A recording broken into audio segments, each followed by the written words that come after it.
Olá pessoal, tudo tranquilo? Foi me proposta uma questão hoje. Eu achei bem densa a questão, mas a gente não pode fugir às respostas difíceis, né? A questão, a queima-roupa foi: e então, professor, como seria uma prova de filosofia no ensino médio? Como tu entendes que seria uma prova de filosofia no ensino médio?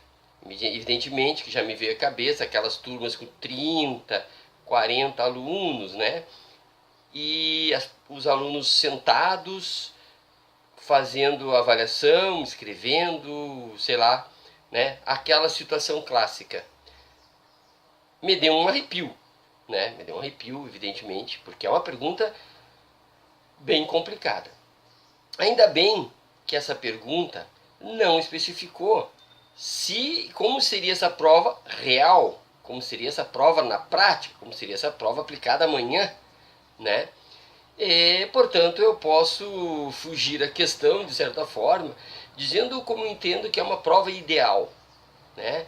Uma prova lá no mundo platônico, não quer dizer que uma prova perfeita, mas uma prova ideal, uma prova imaginada, uma prova que um professor pode imaginar, né? Não sei se é possível na prática, mas assim, e levando em consideração as provas que eu já apliquei, né, de fato, na vida real, entretanto, no momento, vou imaginar. Primeiro, eu imagino que a prova ideal é uma prova dissertativa, né? Partindo do princípio que eu seria obrigado a fazer prova, né? Vamos imaginar, a pergunta é como seria uma prova, portanto, parto do princípio que quem me perguntou imaginava que eu não poderia dizer não há provas, né? Então vamos lá. Essa prova deveria ser dissertativa, penso. Dissertativa e temática. Vamos imaginar duas, três questões temáticas e deveriam versar sobre a realidade, mas não uma espécie de tema livre.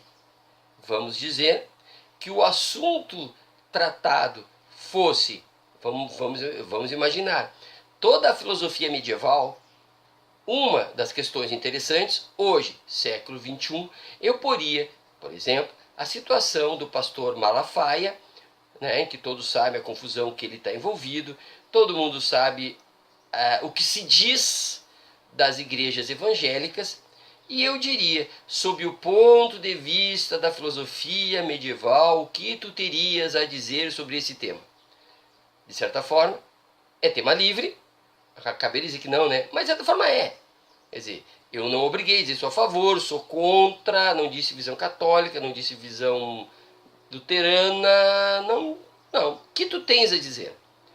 E vinculei a filosofia medieval. Portanto, eu consigo aferir o que esse aluno tem a dizer da filosofia medieval, né? Eu posso aferir se ele tem noção do pensamento e das contradições da época, eu consigo perceber se ele parte do senso comum de que a filosofia medieval era obscurantismo, que não houve filosofia, que nada houve lá. Consigo perceber se, ao contrário, ele percebe que teve um Tomás de Aquino, um Agostinho, que teve, enfim, a retomada de Aristóteles. Enfim, eu consigo perceber se ele estava presente na aula, se ele teve literatura, se ele leu, se ele percebeu, se ele estava lá. E é lógico que a minha preocupação, a menor, é, afinal de contas, o que ele pensa desse cidadão em específico, que é o Malafaia. É o que menos, no momento, me interessa, já que o meu ponto de vista para o ensino médio é o que ele tem a dizer filosoficamente e utilizando-se da história da filosofia sobre isso. Evito a decoreba, né? e abro espaço para ele falar o que ele sabe, né? Ele vai ter a liberdade de desviar-se do que ele não sabe e colocar o que ele sabe. Eu avaliarei o que ele sabe.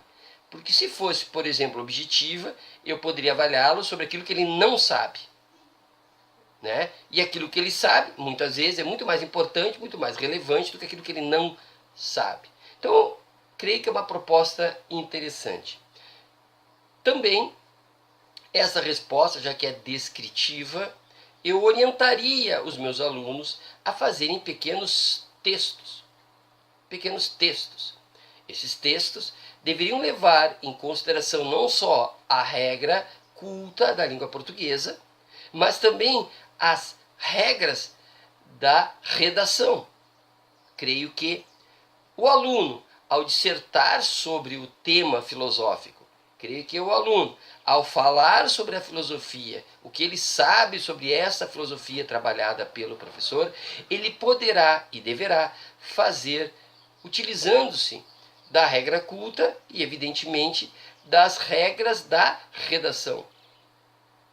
A minha preocupação com isso, evidentemente, é auxiliá-lo em outros setores da aprendizagem, naquilo que a filosofia pode ajudá-lo.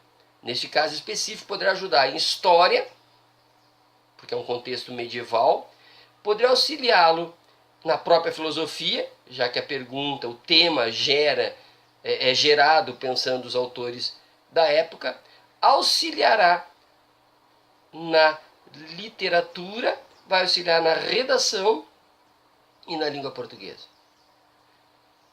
Bom, alguém poderá me dizer, mas é exigir muito deste professor. É complicado, mas se pensar em termos de interdisciplinaridade, multidisciplinaridade, habilidades e competências, né, é bem-vindo esse tipo de avaliação e também não seria inviável fazer um trabalho junto, fazer uma prova junto com o professor de redação, quem sabe o professor de história. Então essa pergunta, ainda bem que ela não me forçou a dizer na prática, porque na prática eu sei, todos os professores que estão me ouvindo vão dizer, puxa, professora Milker, mas como é que eu vou juntar? E a carga horária da filosofia, 1 hora aula, mas e aí, sei, tudo isso eu sei, mas a pergunta, felizmente, foi, o que tu farias, como tu pensarias uma prova de filosofia de qualidade. Mas assim como a utopia nos faz andar, esse meu ideal poderá fazer com que nós, professores, possamos entender essa prova de filosofia como algo mais abrangente, algo temático e que busque realmente a compreensão da filosofia contextualizada, uma filosofia argumentativa, uma filosofia que busca realmente a compreensão e a aprendizagem do pensar filosófico. E evitando, portanto, perguntas específicas da história da filosofia e, ao mesmo tempo, evitando o desconhecimento da história da filosofia. Uma questão como essa obrigaria o aluno e ao professor também conhecer a história da filosofia, conhecer a história contextual e a própria filosofia. Portanto, é isso que eu tenho para dizer. Espero ter satisfeito o desafio de dizer em público o que seria uma boa prova de filosofia, o que seria uma prova de filosofia. Um abraço, e eu estou sempre atento e tentando responder ao que me perguntam. É isso, um abraço.